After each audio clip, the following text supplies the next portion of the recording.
जी नमस्कार भाई और बहनों, एक बार आपका फिर से स्वागत है आपके पसंदीदा कार्यक्रम ਆਪਾਂ ਜਾਬਤਾਬੰਦ ਫੋਰਸ ਹੈ। ਤੁਸੀਂ ਸਾਰਾ ਜਣਾ ਬੈਠੋ, बैठ के अपनी सारी बिलारें। आपको पता है हमारे देश में ना एक डॉक्टर अपने बेटे को हमेशा बोलता है कि बेटा बड़े हो गए ना डॉक्टर बनना। एक आईएएस ऑफिसर अपने बेटे को हमेशा बोलता है कि बेटा बड़े हो गए ना आईएएस ऑफिसर बनना।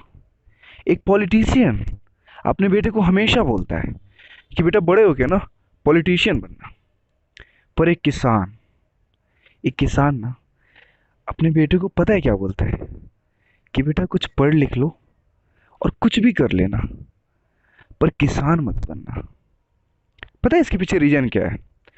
कि वो जो डॉक्टर, जो इंजीनियर, जो आईएएस ऑफिसर या फिर जो पॉलिटिशियन, जो भी लोग हैं, उन्हें उतना रिटर्न मिल जाता है कि वो अपना या फिर अपनी फैमिली का खर्च बहुत आसानी से बियर कर सकते हैं। पर ये जो किसान, जो हमारा किसान है, जिसे हम अन्नदाता कहते हैं, क्या हम सच में अपने अन्नदाता को वो दर्जा दे रहे हैं? क्या हम सच में उन्हें उस तरीके से ट्रीट कर पा रहे हैं? ये अपने आप में एक बहुत बड़ा सवाल है। खैर, अब हम बात करते हैं उन 3 कानून के बारे में जो कि हमारे गवर्नमेंट ने स्पेशल ऑर्डिनेंस लेकर के पास किया है। अगर आप लोगों को पता नहीं हो ना, तो मैं आपको बता दूं कि ऑर्डिनेंस तब ली जाती है जबकि आपके देश में कोई इमरजेंसी सिचुएशन आ गया हो, जैसे कि कोरोना वायरस हो गया या फिर किसी देश ने आपके ऊपर अटैक कर दिया हो, तब ऑर्डिनेंस लिया जाता है। लेकिन इस बार क्या हुआ कि किसान बिल को पास करने के लिए स्पेशल ऑर्डिनेंस लिया गया। खैर, ये बीजेपी सरकार है और ये कुछ भी कर सकती है। सो जो पहला कानून है वो है एसेंशियल कमोडिटीज अमेंडमेंट बिल। इसका मतलब ये हो गया कि अब कोई भी व्यापारी जितना मर्जी हो सके उतने क्वांटिटी में किसी भी सामान को स्टोर कर सकता है अपने पास में। पहले क्या था कि जैसे फॉर एग्जांपल नमक को ले लो आप, तो अगर किसी व्यापारी ने नमक बहुत ज़्यादा स्टोर कर लिया अपने पास में, तो ये ऑब्वियस है कि उस एरिया में नमक का रेट अपने आप हाई हो जाएगा। क्यों? क्योंकि डिमांड तो ज्यों के त्यों है, पर सप्लाई जो है वो नीचे आ गई है। इसलिए 1955 में नेहरू गवर्नमेंट ने एक बिल पास किया जिसमें कि ये कहा गया कि अगर कोई भी बंदा ऐसा कुछ करता है तो फिर उसका लाइसेंस रद्द कर दिया जाएगा या फिर उसे जेल भेज दिया जाएगा। पर इस गवर्नमेंट ने उस बिल में अमेंडमेंट करके ये कह दिया कि नहीं, अब आप स्टोर कर सकते हो। This is the first bill. जो दूसरा कानून है वो है कॉन्ट्रैक्ट फार्मिंग का। इसका मतलब ये हो गया कि कोई भी बड़ी कंपनी किसी किसान के कॉन्टैक्ट में आ सकती है। फॉर एग्जांपल बहुत सारे ऐसे कंपनीज हैं, जैसे एफएमसीजी कंपनी है, जिनको कि रॉ मटेरियल चाहिए होता है, जैसे गेहूं हो गया, दाल हो गया, पोटैटो हो गया, बहुत सारी चीज़ें हो गई।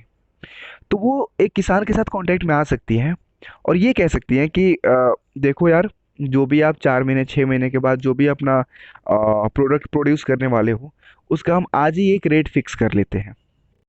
पर यार एक चीज़ बताओ कि अगर वो कंपनी उस छोटे किसान को 6 महीने के बाद डिच कर दे, वो ये कह दे कि नहीं, मैं तुम्हारा प्रोडक्ट नहीं खरीद रहा हूँ, तो फिर वो किसान कहाँ जाएगा? क्या इसके लिए कोई स्पेशल लॉ नहीं होना चाहिए था? पर नहीं। हाँ, आफ्टर ऑल हमारी गवर्नमेंट को तो कॉरपोरेट्स के बारे में बस सोचना है।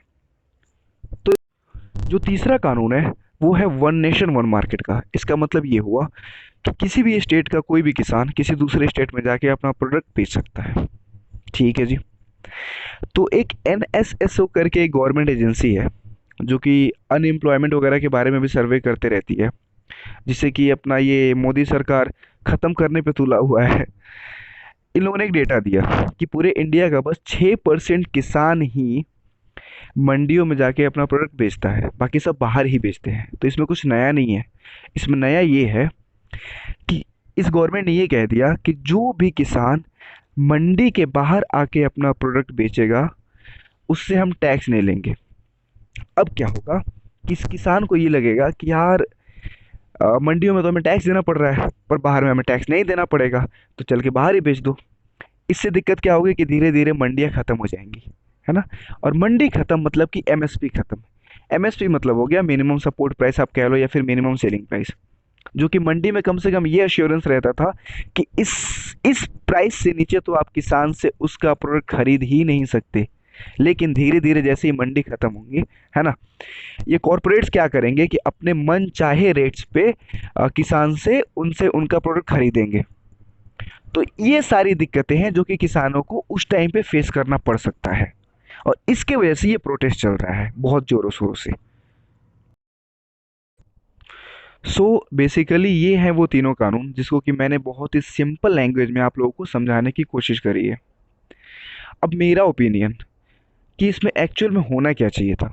सो फर्स्ट थिंग ये होना चाहिए था कि मंडी के अंदर और मंडी के बाहर एक अश्योर्ड एमएसपी कर देना चाहिए था। मतलब कि आप किसान से चाहे मंडी के अंदर खरीदो चाहे मंडी के बाहर खरीदो, आपको एक मिनिमम सेलिंग प्राइस तो उन्हें देना ही पड़ेगा, इससे नीचे तो आप खरीद ही नहीं सकते। दूसरा, एक 2011-12 और 17-18 के बीच में आरबीआई की रिपोर्ट आई थी कि अपने देश के जीडीपी का बस 0.4% ही एग्रीकल्चर पे इन्वेस्ट होता है।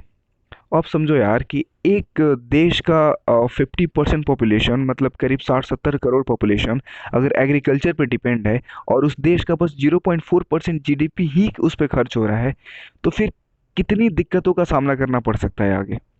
इसलिए इसे थोड़ा तो इंक्रीज करना चाहिए था। सेकेंड चीज़ ये हो गया। थर्ड, लोन क्लियरेंस, ये बिल्कुल होना चाहिए था, क्योंकि आप एज अ गवर्नमेंट बड़े बड़े कॉरपोरेट्स के आप लोन माफ़ कर देते हो, तो यार इन छोटे छोटे किसानों को तो माफ़ कर ही सकते हो, है ना।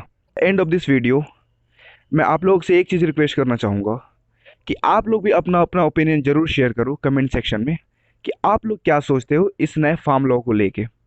और जाते जाते दो लाइन कहना चाहूँगा कि दुनिया करे जिस पर नाज, उस अभिमान का बेटा हूँ। हाँ, मुझे फ़क्र है और मैं गर्व से कहता हूँ कि मैं एक किसान का बेटा हूँ। Thank you so much.